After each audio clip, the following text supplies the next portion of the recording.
In this video, we're going to take a look at everything you need to recreate this classic house thread.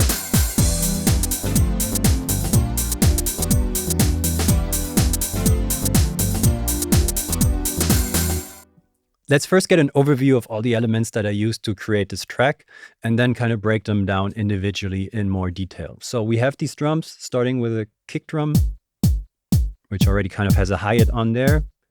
I layered a bunch of snares together. And then these skippy hi-hats.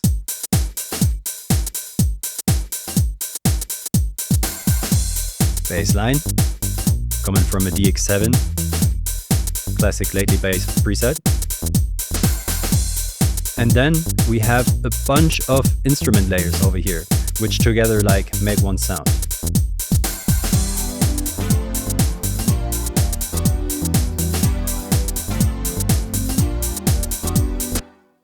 Sounds pretty nice, I would say. So let's first take a look at this instrument. In my prior video, we covered a bunch of music theory on these chords. So I'm not going to go too much into detail on these. You can also find the MIDI amongst some other stuff over on my Instagram channel if you want to download those chords. But real quick, the chords, I just threw a grand piano in here so we can kind of go over them again. We're starting out with an E minor 7. Jumping into somewhat of a slash chord or sus chord, F over G with this D in here. So basically you're playing a G in the bass and then a D minor 7 on top. Jumping into a D sharp major 9 and jumping into an E minor 9. And that just loops over and over again. So using these chords as a basis, we can do a bunch of things. And what I did is I created an electric piano, an operator.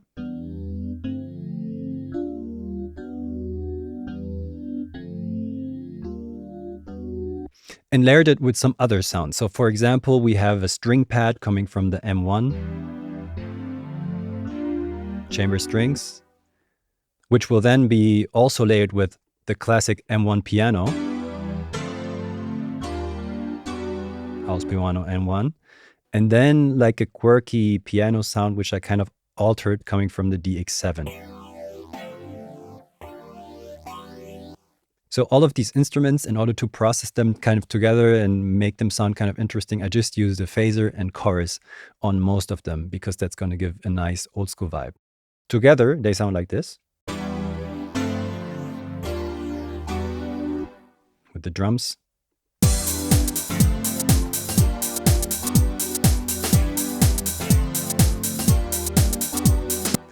So now with all these sounds, you can kind of add some variations by sometimes playing some sounds and sometimes not. So for example, leaving out the piano, the M1 house piano.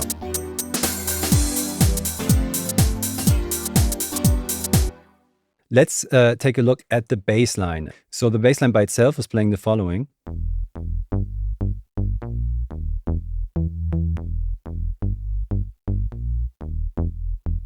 Something that's cool here to like accent certain notes and make things sound a bit more interesting. The lately bass, if you play it with a low velocity, it doesn't have much high end. If you play it with a strong velocity, this sound comes out, right? So you can use some velocity variations to have some more high end and accent certain notes. For example, once I jump up an octave, I don't want that much high end in there. So you can kind of bring the velocity down. It would sound like this if you turned up the high end. Velocity.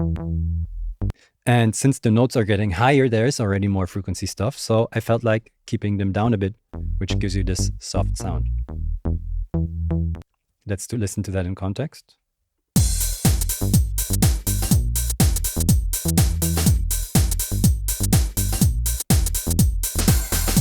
Cool. And to add some variation on the second phrase, instead of jumping up this octave, you can just stay on the lower E, which will be kind of nice.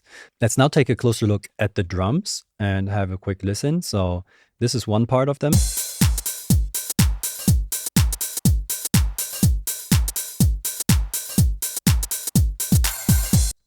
And then later on in the part, there comes a nice snare in there, which is going to replace this 909 clap. Let's have a listen to that part as well.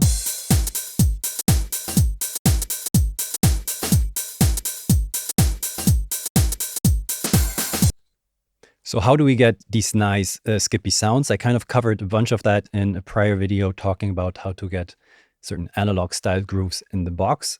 So over here, just to add some variation, we have this other hi-hat just throwing in an extra sound.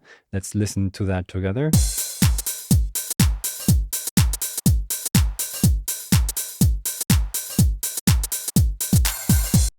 Something that I also often feel has a good impact on the groove is how does the tail of the reverb tail of the clap sound, right? So we have this clap over here.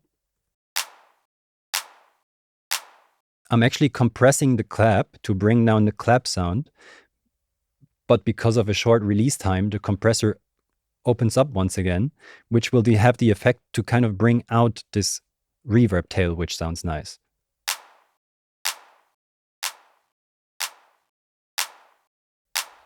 Right? The clap doesn't really get louder. So I compressed the beginning of the clap, turned down the volume overall to then kind of this way bring up the reverb tail. So in context.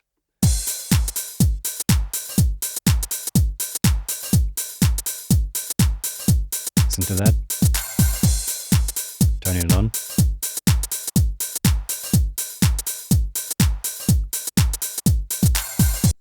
Cool. And then to kind of create a little drum fill, we just added a bit of variation to the bass drum and what it does.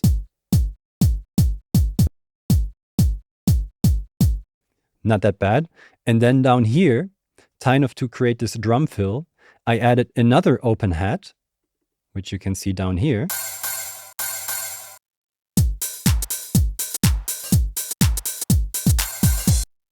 Which kind of works nicely together with the bass drum. To get this type of sound, what I did is I got an open hat, basically. I pitched it up a bunch and removed the attack, the transient in the beginning. So what happens because of that? Let's pitch it down. So this is the original sound. So it's a nice grainy sounding long open hi-hat, but I wanted a higher sound. It almost sounds like a cymbal or a crash.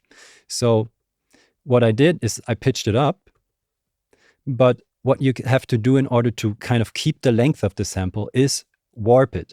So it's going to kind of keep the original length, but pitch it up anyway. It's going to make it sound a bit weird and distorted and nice, and I actually liked it for that part.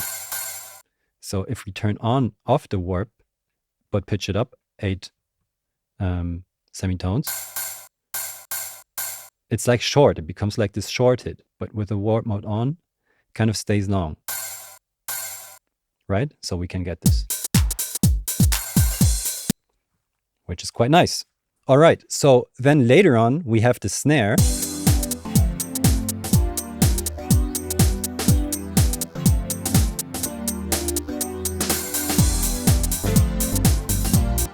These are a bunch of snare layers that come in, which like these new jacking house vibes, they often use like hip hop style snares, right? So I just picked a bunch of snares, which I thought sounded nice and thought, okay, how can I kind of layer them together? And I also added another sampled snare, which kind of takes the lead. And you can hear how there's like even still like a tambourine in here, just like this one. And I layered them together, called them magic snare because I really like it.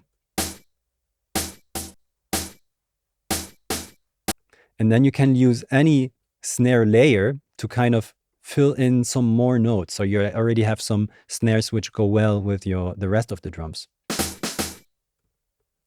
So I added that as a little drum fill.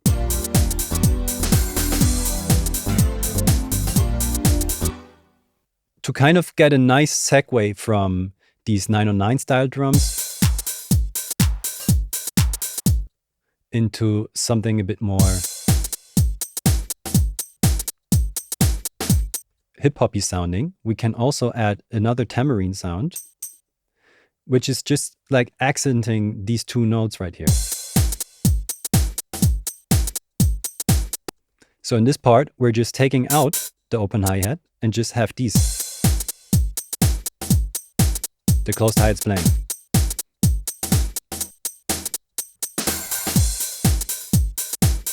And then the open hi-hat comes back in.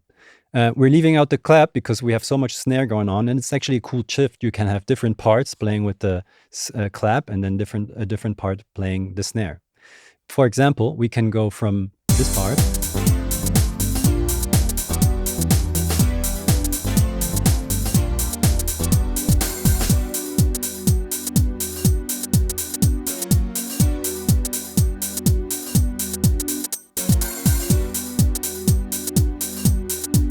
maybe we can even throw the clap in here.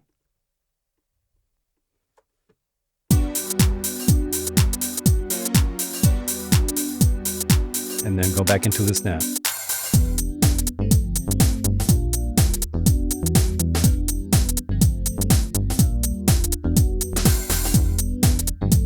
So in this down part that we played, instead of using all 4 chords, we just use the second 2. So we're kind of staying on the last chord, jumping back into the one before.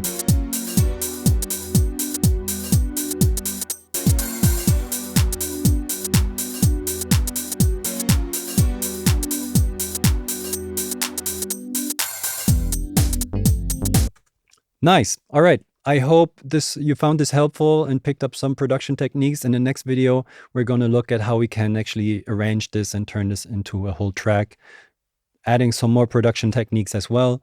For example, we're going to take a look at how to make this chord sound